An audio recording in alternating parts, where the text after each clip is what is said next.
the man who runs the whole thing, the face of the organization, Woody Johnson, would speak and tell us who the quarterback's going to be moving forward, because how could you do it now and say some of the dumber things about fans and faith and everything else? I mean, way to ruin it, Woody, because my God, how inept, how incompetent does this guy sound? And I know it's probably not even fair at this point, but it's just so bad that every time he opens his mouth, you feel worse. They're 0-7. The coach seems in over his head. They got a quarterback who can't throw. They've lost every game. They're the worst team in the NFL.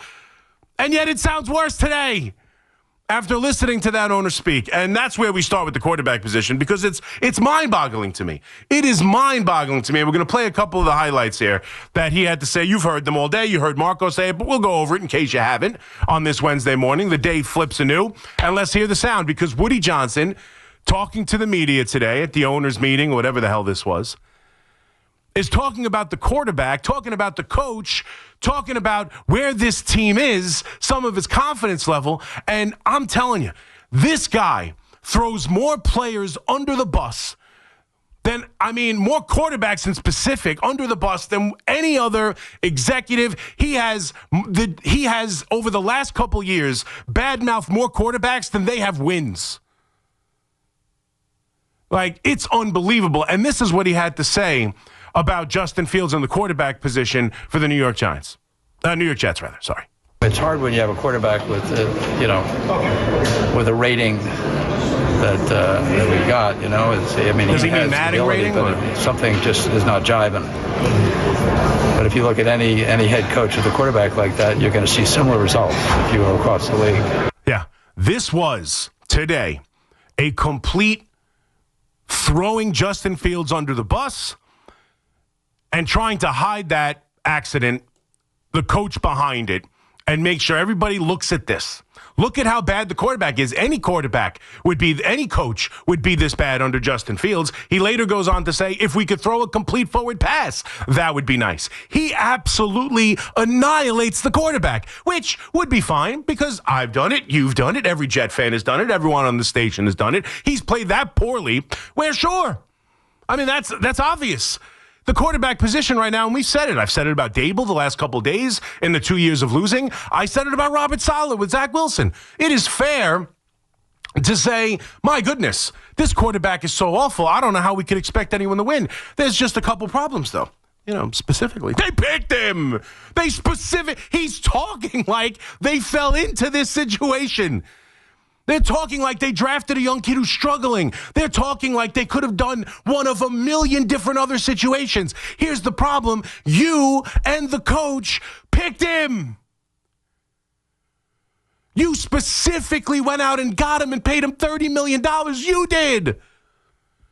How can you hide the coach behind the quarterback when you had Aaron Rodgers sitting there? You could have done a million different things. You could have brought in different quarterbacks. You could have kept Aaron Rodgers, figured out a way to maneuver the money down the line. Yeah, you're kicking the money down the line, but still, at any point, as Tiki Barber always likes to say, the cap is fungible. You could have found a way to work Aaron Rodgers into this team. He wanted to be here. He would have manipulated his contract. He would have figured out a way for it not to be $63 million hit on the cap. Like, he would have figured it out. They would have figured it out. Instead, they specifically went out and gave this dude a contract that nobody else wanted to give him. Because why? Because your assessment of the quarterback actually is right, Woody. He can't throw. But that's on you. That's on this coach. That's on you, and it's on the coach. Don't stand there like you didn't have an option about who the quarterback is. And to while he's still the quarterback, while everything's in flux, while they haven't made a decision, while your coach, the one you're praising, and I want to get into something he said about him too.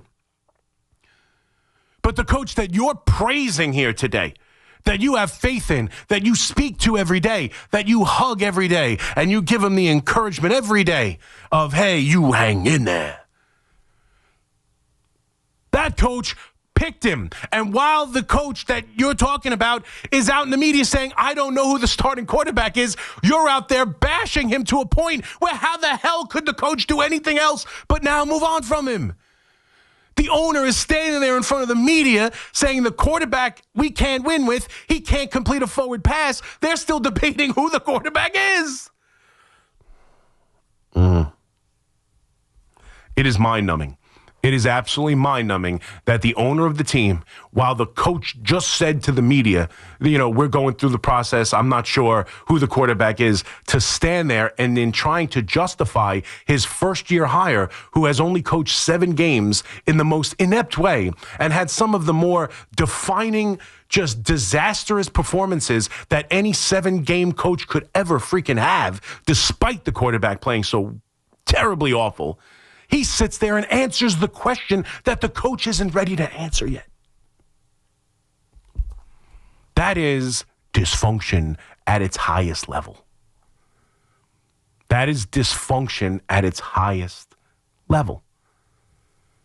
It is such a bad situation with the Jets. It is so... for him to just get up there and how many different what did he say about Zach Wilson? What do you have to say about Aaron Rodgers? What do you have to say about? I know it wasn't public; those two are public. It was released in a story by The Athletic that he's in the locker room screaming about how Mike White sucks. Stop pointing the finger at your quarterbacks, man. You and the people you hire drafted Zach Wilson. You and the people you hire decided to move on from Aaron Rodgers and go with a quarterback who you admit 7 weeks in can't complete a forward pass. That's on you and the coach that you're praising. And he literally also said something that I just think is completely mind-numbing for an owner to say. He said, when asked about this coach, he said, I know I would get up to play for him. He's the real deal. He tells you the truth. Other coaches tell you gobbledygook, which is what my uncle used to call caponata. You know caponata with the eggplant and he used to call it gobbledygook. I don't know why that popped in my head, but whenever I say it, that's what I hear. But other coaches lie. Robert Saleh had to be fired because some coaches lie. He had to go. He had to go mid-season right away, because the team I put together was better than what he was coaching. And I was tired of listening to him. But Aaron Glenn, I could listen to all day. Aaron Glenn, I would get up for Aaron Glenn. It doesn't matter what you would do. It doesn't matter how he speaks to you. It doesn't matter if your long-term relationship with the guy is a great one who you feel confident in. All that matters is 2 different things. One, is this team getting up for him? And yeah, you can tell me till you're blue in the face that the defense has and the special teams has, and all it comes down to is whether or not you can throw an incomplete pass. Or you could throw a forward pass. But, I would play for him. You're not playing for him. Your team is. And is your team playing for him? Because I see wide receivers frustrated with not doing anything at the end of the first half and yelling at him on the sidelines. I see a dejected running back who's way more talented than what this coach is allowing him to be and what this offense is allowing him to be. I see a team that's 0-7. The Dolphins are falling apart. The Dolphins are getting their ass kicked by, Gabriel and the rookie quarterback and the Cleveland Browns. They're literally collapsing from within, and even they beat you. Even they beat you. And you're standing there telling us this coach's one problem is the quarterback he picked. You cannot separate them. And then this is the point I've been trying to make. I'll continue to make it.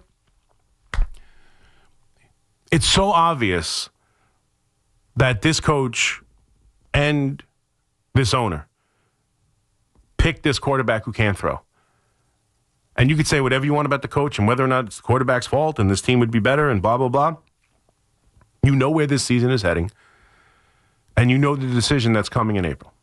Bottom line, they are going to be drafting a quarterback.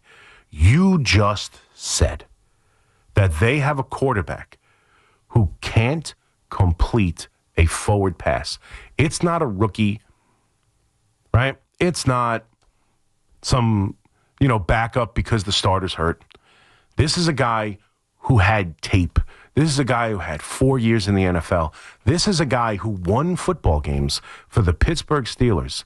And the coach, one of the best coaches in the NFL and one of the more stable and good winning head coaches over the last 20 years in the NFL, still put his ass on the bench. And while the corpse of Russell Wilson was losing them games down the stretch of the season, he didn't even think to go back to him. But this is the guy that this coach wanted and that you paid $30 million to, and you fully admit 7 weeks in, he can't complete a forward pass, but you would play for this coach. He tells people the truth. He's a stand-up guy that I've had a long-term relationship with. So despite the absolute embarrassment that decision was, I'm going to give him another one. The most important one of the entire franchise over the next 5-6 years is who they're going to draft number one and what quarterback they're going to move forward with. And that decision is going to fall at the feet of this head coach because I have immense faith in him. Immense faith. And then he tries to give you, speaking of faith, then he gives you some line about the faith of the fan. Like, I know Aaron Boone was asked in his press conference, what makes you confident? What would you say to Yankee fans to make them confident moving forward? And he said, I don't know. That's from a team that won 94 games. That's from a team that's been in the playoffs consistently. The owner of the New York Jets, the longest franchise in all four major sports without a playoff appearance, just told you the virtues of the fan base and the faith they have. The faith.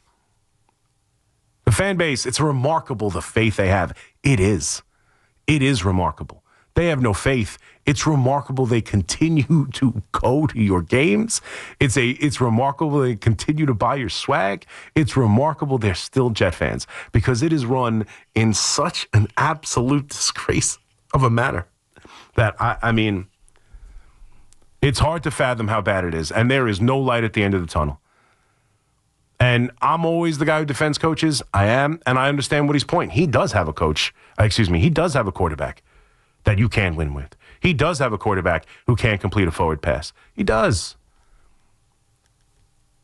He's the reason that the quarterback is there. Him and Muji. They didn't want the headache or the problem that would have been Aaron Rodgers in the winning culture they were building. So they decided to bring in a quarterback who can run but not throw. And then, here's the best part. And then they don't build an offense for him to run the football. They have him dropping back 1 million times, taking 9 sacks, because not only can he not complete a forward pass, he doesn't want to attempt it.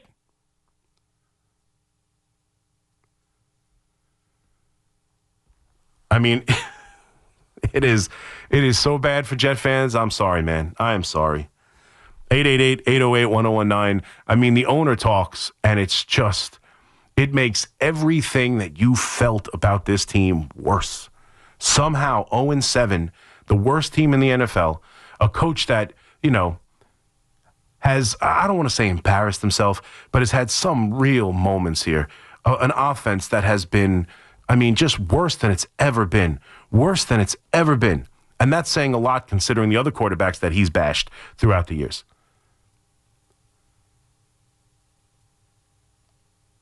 And the owner speaks, and it gets infinitely worse and dirtier and uglier. And it's just, don't talk.